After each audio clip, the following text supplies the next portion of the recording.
الشيطان الرجيم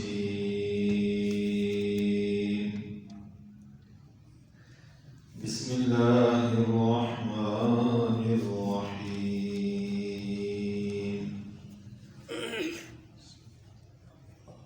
وجاءت سكرة الموت بالحق ذلك ما كنت منه تحيد ونفخ في الصور ذلك يوم الوعيد وجاءت كل نفس معها سائق وشهيد لقد كنت في غفلة من هذا فكشفنا عنك غطاءك فبصرك اليوم حديد وقال قرينه هذا ما لدي عتيد ألقيا في جهنم كل كفار عنيد مناع للخير معتد مريب الذي جعل مع الله إلها آخر فألقياه في العذاب الشديد قال قرينه ربنا ما أطغيته ولكن كان في ضلال بعيد قال لا تختصموا لدي وقد قدمت إليكم بالوعيد ما يبدل القول لدي وما أنا بظلام للعبيد صدق اللہ العظیم. اور وہ آ گئی موت کی غشی حق کے ساتھ. یہ وہ وقت تھا جس سے تو بدلتا بھاگتا تھا اور پھونکا جائے گا سور میں. یہ دن تھا وعید کا اور آئے گا ہر نفس اس کے ساتھ ایک ہانکنے والا اور ایک احوال بتلانے والا. تحقیق تو اس دن سے غفلت میں پڑا تھا سو آج ہم نے ہٹا دیا تجھ سے تیری آنکھ کا پردہ. اب تیری نظر بہت تیز دیکھے گی. اور اس کا ساتھی کہے گا یہ میرے پاس ریکارڈ حاضر, دونوں اٹھا کر جہنم میں ڈال دو. ہر مخالف ناشکرے کو, نیکی سے روکنے والے کو, حد سے بڑھنے والے کو, شبہ میں پڑھنے والے کو, جس نے اللہ کے ساتھ کسی دوسرے کو الہ بنا کے رکھا, سو دونوں اس کو ڈال دو سخت عذاب میں. کہے گا اس کا ساتھی کہ اے ہمارے رب, میں نے اس کے ساتھ کوئی زیادتی نہیں کی, لیکن یہ دور کی گمراہی میں خود ہی جا پڑا تھا. رب تعالیٰ فرمائیں گے میرے پاس بحث مت کرو, میں نے تمہارے پاس دنیا میں وعیدیں پہلے بھیج دی تھی. میرے یہاں کوئی بات تبدیل نہیں ہوتی, نہ میں کوئی اپنے بندوں پر ظلم کرنے والا ہوں. یہ سورہ قاف 26ویں پارے میں رمضان سے پہلے درس کے تسلسل میں چل رہی تھی.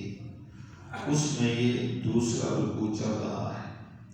تلاوت کردہ آیات سے اوپر والی آیات میں اس کا ذکر تھا کہ انسان دنیا میں جو زندگی گزار رہا ہے تو رب تعالیٰ کی مکمل گرفت ہے اس کے اوپر, اور اس گرفت کا ایک نظام تو یہ ہے کہ اللہ اپنے علم کے ساتھ اس کے سارے اعمال, اقوال, افعال کو جانتا ہے. دوسرا نظام یہ تھا کہ اللہ تعالیٰ نے انسان کے اپنے جو اعضاء ہیں، ہاتھ پاؤں، جسم کا ہر جوڑ عضو، یہ بھی اس کے افعال اور اعمال کو کرنے کے ساتھ دیکھتا ہے۔ قیامت کے دن یہ بھی اللہ کے ہاں گواہی دے گا کہ ہم نے یہ اعمال افعال کیے تھے۔ تیسرا اللہ تعالیٰ کا نظام بندوں کے اوپر گرفت کا یہ ہے کہ اللہ تعالیٰ نے اپنی سکیورٹی فرشتے انسانوں کے ساتھ رکھے ہیں جو اس کے ہر عمل کو نوٹ کر رہے ہیں۔ قیامت کے دن یہ سب اللہ کے سامنے ریکارڈ پیش ہوگا۔ اوپر اس کا ذکر تھا۔ اب اس کے بعد آگے دو مرحلوں کا ذکر اللہ تعالیٰ نے قرآن کریم میں کیا ہے۔ ایک وہ مرحلہ ہے جب ہر انسان پر آتا ہے اس دنیا سے اگلے جہان میں انتقال کے وقت، اور دوسرا مرحلہ وہ ذکر کیا گیا جو تمام انسان اول تا آخر، آدم تا اولاد آدم کا آخری فرد تک قبروں سے اٹھ کر اللہ کے حضور عدالت میں پیش ہوں گے۔ دوسرا مرحلہ اس کا قرآن کریم نے ذکر کیا۔ اب توجہ کے ساتھ اس حال کو دیکھیں۔ رب تعالیٰ نے فرمایا وَجَاءَتْ سَكْرَةُ الْمَوْتِ بِالْحَقِّ، مرنے والے انسان کا حوال کہ موت کی غشی اس کے پاس پہنچ چکی ہے۔ جاءت آ گئی، سکرۃ الموت، موت کی سکرت۔ سکرہ کہتے ہیں اس حالت کو جس حالت میں انسان داخل ہو تو اس کا ہوش حواس معطل ہو جائے۔ جیسے کوئی آدمی خواب اور گولیاں کھا لے تو اس کا دماغ معطل ہو جاتا ہے، تو اس کو ہوش حواس کی بات اس کو نہیں نکلتی۔ بسا اوقات شدید بخار دماغ میں چلا جاتا ہے اور انسان دیوانوں والی باتیں کرنا شروع کر دیتا ہے، تو لوگ کہتے ہیں کیا ہو گیا جی؟ اس کو بخار چڑھ گیا۔ کون؟ دماغ میں۔ اب یہ غشی والی بے ہوشی والی باتیں کرتا ہے۔ بسا اوقات کسی نے کوئی نشے کی چیز کھا لی، پی لی، اس کی وجہ سے بھی اس کا دماغ کیا ہو جاتا ہے؟ معاف ہو جاتا ہے۔ ایک یہ نشے، اس کو بھی سکرت کہا جاتا ہے، اور ایک وہ سکرہ ہے جو موت کے وقت انسان پہ طاری ہوتا ہے۔ موت کے وقت ہر چھوٹے، ہر بڑے، ہر مسلمان، ہر کافر، ہر مرد، ہر عورت، ہر بچہ، ہر بوڑھا، حتیٰ کہ ہر حیوان، جب موت کا وقت آتا ہے تو ایک غشی طاری ہو جاتی ہے۔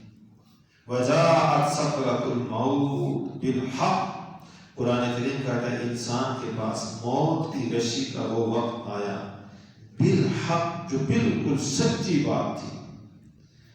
دنیا میں اسے کہا جاتا تھا جب ہوش حواس قائم تھے، جوانی تھی، دولت تھی، اولاد تھی، اقتدار تھا اور ایک بڑا اس کا غرور تھا، اس کو سمجھایا جاتا تھا مرنا تھا، لیکن وہ مرنے کی بات یہ کون سے سن کر نکال دیتا تھا۔ اس وقت اس کو موت کی کوئی توجہ نہیں ہوتی تھی، یہ سمجھتا تھا موت کیا ہوتی ہے۔ جیسے وہ قوم عاد کا قول قرآن نے ذکر کیا، کہتے تھے من اشد منا قوة، ہم سے بڑا طاقت والا ہے کون؟ تو قرآن کریم کہتا ہے ایک مرحلہ یہ آتا ہے ہر انسان پر، وجاءت سکرۃ الموت بالحق، موت کی وہ غشی آ گئی حق کے ساتھ، جس میں اب کوئی غلط بیانی نہیں ہے، بالکل سامنے آ گئی مرنے والے کو۔ نبی پاک صلی اللہ علیہ وسلم کا جب وقت پورا ہوا دنیا کا، جانے کا وقت آ گیا، شدید بخار تھا، شدید بخار۔ سیدہ فاطمہ رضی اللہ تعالیٰ عنہا آئیں، آپ کو دیکھا تو کہا وہ تو بخار ہے شدید۔ فرمایا ہاں، جتنا دو آدمیوں کو بخار ہوتا ہے اتنا مجھ اکیلے کو ہے، اتنا شدید بخار۔ ساتھ ایک پیالہ رکھا ہوا تھا ٹھنڈے پانی کا، اس میں آپ اپنا ہاتھ ڈالتے اور پھر وہ پانی والا گیلا ہاتھ واپس اپنے پیشانی پر رکھتے اور آپ پڑھتے تھے لا الہ الا اللہ ان للموت سکرات، موت کی بڑی غشی ہے، موت کی بڑی سختی ہے۔ آپ صلی اللہ علیہ وسلم یہ پڑھتے تھے، اور حدیث میں آتا ہے کہ جس دن ابو بکر صدیق رضی اللہ تعالیٰ عنہ کا وقت پورا ہوا دنیا سے جانے کا، تو حضرت عائشہ آپ کی بیٹی آپ کے پاس آئی، اور آتے ہی دیکھ کر باپ کی سعادت کو ایک عربی کا شعر پڑھا جس کا معنی تھا کہ جب موت کی سختی آتی ہے پھر سینہ تنگ ہو جاتا ہے اور جان اس کی نکال دی جاتی ہے، تو ابو بکر صدیق رضی اللہ عنہ بیٹی کو کہا تو نے اس موقع پر شعر کیوں پڑھا، قرآن پاک کی آیت کیوں نہیں پڑھی؟ وَجَاءَتْ سَكْرَةُ الْمَوْتِ بِالْحَقِّ ذَلِكَ مَا كُنْتَ مِنْهُ تَحِيدُ، کہ موت کی غشی آ پہنچی پورے حق کے ساتھ، اور یہی وہ وقت ہے انسان جس سے تو دنیا میں بھاگتا تھا۔ تو یہ موت کا وقت جتنے لوگ جا چکے ہیں ان سب پر نافذ ہو چکے ہیں، اپنے اور ہم سب انتظار میں کب آتا ہے، کس وقت آتا ہے، کس حال میں آتا ہے۔ بس اللہ سے دعا کریں جب بھی آئے ایمان کے ساتھ آئے، جب بھی آئے ایمان کے ساتھ آئے، اللہ ہمیں شیطان کے حملے سے اس وقت محفوظ رکھے۔ یہ ایسا بدبخت ہے موت کے وقت تک یہ مقابلہ کرتا ہے کہ آدمی کا ایمان چھین لو، اور بغیر ایمان کے آدم کا بیٹا یہ قبر میں جائے، تو یہ ایک بہت مشکل وقت ہے۔ اس لیے رسول اللہ صلی اللہ علیہ وسلم نے لَقِّنُوا مَوْتَاكُمْ لَا إِلَٰهَ إِلَّا اللَّهُ، مرنے والوں کو کلمے کی تلقین کیا کرو لا الہ الا اللہ، اور تلقین کا طریقہ کہ خود اس کے پاس اتنی آواز سے پڑھو کہ وہ سن پائے، اتنا آہستہ نہ پڑھو کہ اس کو سننا پائے، اور اتنا اونچا نہ پڑھو کہ مرض کی وجہ سے اس کو تکلیف ہو، ورنہ دھیمی آواز سے درمیانی آواز سے پڑھو لا الہ الا اللہ۔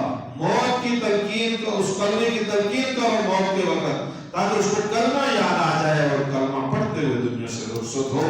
کیوں؟ فرمایا من قال لا الہ الا اللہ دخل الجنہ، جس نے لا الہ الا اللہ پڑھ لیا مرتے وقت اور ایمان سے رخصت ہو گیا وہ جنت میں جائے گا۔ تو ایک مرحلہ یہ ہے میرے بزرگوں، موت کے وقت ہر ایک پر آنا ہے۔ اللہ تعالیٰ نے فرمایا موت کی سختی کا وہ وقت آن پہنچا۔ اب کب آتا ہے؟ اسپتال میں، گاڑی کے ایکسیڈنٹ میں، دکان پہ، نماز پہ، کس حالت میں کہاں آتا ہے؟ یہ اللہ کے علم میں ہے، لیکن جب بھی آئے اللہ ایمان سلامت رکھے۔ فرمایا ذَلِكَ مَا كُنْتَ مِنْهُ تَحِيدُ، اے انسان، موت کے وقت اللہ مرنے والے سے مخاطب ہو کر کہا جاتا ہے ذَلِكَ، اے انسان، یہ وہی وقت تھا موت کا، مَا كُنْتَ مِنْهُ تَحِيدُ، جس سے تو دنیا میں بھاگتا تھا۔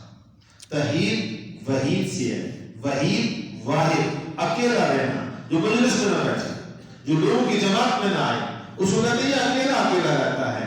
فرمایا جب موت کی خبر ملتی تھی، موت کی جگہ کا مسئلہ، تو وہاں سے بھاگتا تھا۔ تو یہ عادت انسان ہے، وہ مذمت انسان نہیں کہ انسان موت سے بچنے کی کوشش کرتا ہے، لیکن جب وقت پورا ہوتا ہے تو وہ پھر آ جاتی ہے۔ اللہ تعالیٰ نے اس کا ذکر کیا۔ ایک تو یہ حال تھا میرے بھائی، دوسرا حال قرآن کریم نے یہاں ذکر کیا، فرمایا وَنُفِخَ فِي الصُّورِ، ایک دوسرا مرحلہ، جتنے انسان آدم علیہ السلام سے لے کر موت کے اس مرحلے سے گزر کر آگے جا رہے ہیں، آج تک مر رہے ہیں اور قیامت تک مر رہے ہیں، یہ سارے ایک جہان میں جا رہے ہیں جس کا نام ہے برزخ۔ اس برزخ کے پورا ہونے کے بعد دوسرے مرحلے کا ذکر ہے، فرمایا وَنُفِخَ فِي الصُّورِ، پھر پھونکا جائے گا سور میں، یہ دوسرا مرحلہ ہے۔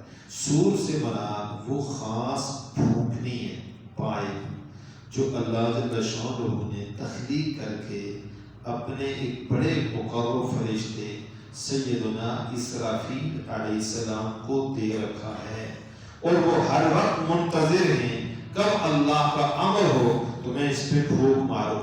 اس کی پھونک کی وجہ سے یہ سارا نظام کائنات ختم، اور اس کی پھونک کی وجہ سے تمام قبریں کھلے گی اور سارے انسان اپنے مردہ جسموں کے ٹھیک ہو کر روح میں دوبارہ ان میں داخل ہو کر یوں اٹھ بیٹھیں گے جیسے سویا ہوا آدمی اٹھ کے بیٹھتا ہے۔ فرمایا وَنُفِخَ فِي الصُّورِ، پھونکا جائے گا سور میں، یہ قیامت کا دن ہے۔ فرمایا ذَلِكَ يَوْمُ الْوَعِيدِ، انسان جب اٹھے گا تو کہے گا، اللہ تعالیٰ کہے گا یہ دن تھا یوم الوعید، وہ وعدے والا دن کہ قیامت قائم ہوگی۔ یہ وہ دن تھا جس کا دن تجھے دنیا میں ڈرایا جاتا تھا کہ ایک دن اللہ کی عدالت میں کیا ہونی ہے؟ پیشی ہونی ہے۔ پیشی کس طرح ہوگی؟ جب انسان قبر سے اٹھے گا، نقشہ قرآن نے خود بیان کیا، فرمایا وَجَاءَتْ كُلُّ نَفْسٍ مَّعَهَا صَادِقٌ وَشَهِيدٌ، آئے گا ہر نفس اس طرح کہ اس کے ساتھ ایک صادق ہوگا اور ایک شہید ہوگا۔ ہر انسان خواہ مسلمان ہو خواہ کافر ہو، قبر سے جب اٹھے گا اس کے ساتھ دو ہوں گے۔ دو کون سے؟ فرمایا ایک صادق ہوگا ایک شہید ہوگا۔ صادق عربی زبان میں کہتے ہیں چلانے والے کو، کھینچنے والے کو۔ یہ ڈرائیور کو بھی عربی میں کہتے ہیں صادق، صادق کو سیارہ، گاڑی چلانے والا۔ تو صادق کہتے ہیں کھینچنے والے کو، چلانے والے کو۔ عربی میں جو قافلے کو پیچھے سے چلائے اس کو صادق کہتے ہیں، اور جو آگے سے جو ہے وہ چلائے اس کو قائد کہتے ہیں۔ قائد جو آگے ہو، صائد جو پیچھے ہو۔ انسان قبر سے اٹھے گا، اس کے ساتھ ایک صائد ہوگا۔ فرمایا یہ صائد کون ہے؟ فرمایا یہ اللہ کا فرشتہ ہوگا، یہ اللہ کا۔ اور اس کے ساتھ شہید، ایک شہید ہوگا۔ شہید کون ہے؟ تو مختلف قول ہیں۔ ایک قول یہ کہ وہ فرشتہ ہوگا۔ وہ کون ہوگا؟ فرشتہ ہوگا۔ اور ایک قول یہ ہے کہ وہ اس کے اپنے اعضاء، یہ ہاتھ، یہ پاؤں، یہ آنکھیں، یہ ناک، یہ کان، جن اعضاء سے دنیا میں یہ افعال کر رہا تھا نیک و بد، وہ سارا اللہ کے یہاں بطور گواہ خود پیش ہو جائیں گے، ہم نے یہ سب کچھ کیا تھا۔ تو یہ شہید تمہارے ساتھ ہوگا۔ بعضوں نے کہا اس سے مراد انسان کے وہ رجسٹر ہوں گے جن میں سارا ریکارڈ کیا ہوگا؟ فائل موجود ہوگی۔ اور جب یہ اللہ کے پاس پہنچیں گے، جس طرح آپ عدالت میں تاریخ کے دن پہنچتے ہیں، تو اللہ تعالیٰ فرمائیں گے لَقَدْ كُنْتَ فِي غَفْلَةٍ مِّنْ هَٰذَا، اے بدبخت انسان، کافر کو مخاطب ہے کہ تو اس دن سے غفلت میں تھا، دنیا میں تجھے اس دن کا کوئی ہوش نہیں تھا کہ قیامت بھی ہوگی، اللہ کے سامنے پیش ہونا ہے۔ فَكَشَفْنَا عَنْكَ غِطَاءَكَ، تیری دنیا کی آنکھ میں جو پردہ پڑا ہوا تھا، میزان کے بارے میں، صراط مستقیم کے بارے میں، ترازو کے بارے میں، اللہ کی عدالت کے بارے میں، فرشتوں کے بارے میں، کوئی چیز مجھے نظر نہیں آتی تھی، آج ہم نے پردہ کیسے ہٹا دی ہے۔ یہ دیکھ ترازو سامنے لگا ہوا ہے، اب تیری نظر کو یہ ترازو نظر آئے گا۔ فَبَصَرُكَ الْيَوْمَ حَدِيدٌ، آج تیری نظر بہت تیز ہوگی، تو اپنی آنکھوں سے یہ ترازو بھی دیکھ، تو اپنی آنکھوں سے یہ اپنے نامہ اعمال کا رجسٹر بھی دیکھ، تو اپنی آنکھوں سے آج ان فرشتوں کو بھی دیکھ، تو اپنی آنکھوں سے یہ سامنے جہنم کی برکتی آگ بھی دیکھ، یہ سب کچھ تیرے سامنے ہوگا۔ اللہ تعالیٰ عدالت میں جب اس سے یہ خطاب کریں گے تو وہ جو ساتھ فرشتہ ہوگا گواہ، وہ فوراً ریکارڈ پیش کر دے گا۔ قرآن کہتا ہے وَقَالَ قَرِينُهُ، اور اس کا وہ سنگی بولے گا ساتھی، هَٰذَا مَا لَدَيَّ عَتِيدٌ، یہ میرے پاس فائل پوری تیار ہے اس کے ریکارڈ کی، یہ لو، عدالت میں پیش کر دی جائے گی۔ یوں سمجھو جیسے یہاں دنیا کی عدالت میں بھی جب کوئی قیدی عدالت میں پہنچتا ہے تو اس کے ساتھ دو طرح کی پولیس ہوتی ہے۔ ایک وہ ہوتی ہے جنہیں ہاتھ کڑی لگائی ہوتی ہے، اور وہ ہاتھ کڑی پکڑ کر اس کو کیا کر رہے ہیں، نہ جج ہاتھ کڑی پکڑنے والے سے کوئی سوال کرتا ہے، نہ ہاتھ کڑی پکڑنے والے کو جج سے کوئی سروکار ہے۔ اس کی بات ڈیوٹی ہے کہ اس کو باندھ کر جج کے سامنے عدالت میں کیا کر دینا، پیش کر دینا۔ اگر وہ ضمانت کنفرم ہو جائے یا وہ بری ہو جائے تو اس کا کام ہے ہاتھ کڑی کھول کے تھانے چلے جانا اور اس کو چھوڑ دینا، اور اگر اگلی پیشی پڑ جائے تو پھر اس کو پکڑ کر واپس گاڑی میں بٹھا کر تھانے میں بند کر دینا۔ اس کا اتنا کام ہے بس، اس کو کام ایک یہ پولیس والا ہوتا ہے۔ ایک پولیس والا ہوتا ہے جو تاریخ پر، پیشی پر جتنی تفتیش ہو چکی ہوتی ہے وہ ساری فائل ہوتی ہے اس کے پاس، وہ سارا بیان ہوتا ہے اس کے پاس، وہ عدالت میں جج کے سامنے کیا کر دیتا ہے، پیش کر دیتا ہے۔ رب تعالیٰ کے ہاں قیامت کے دن جب انسان قبر سے اٹھ کر پہنچے گا، ایک فرشتہ ہوگا جو اس کو کھینچ کر اللہ کی عدالت میں لے جائے گا، اور دوسرا فرشتہ ہوگا جس کے پاس زندگی کے سارے اعمال کی فائل ہوگی، وہ فائل اللہ کے حضور پیش کر دے گا۔ تو رب تعالیٰ پھر آگے ان سے کیا دوبارہ خطاب کریں گے، پھر اس کے ساتھ کیا تفصیل آئے گی، یہ انشاءاللہ اگلے درس میں۔ اب ہمارا درس دوبارہ انشاءاللہ ترجمہ کی اپنی ترتیب سے شروع ہو رہا ہے۔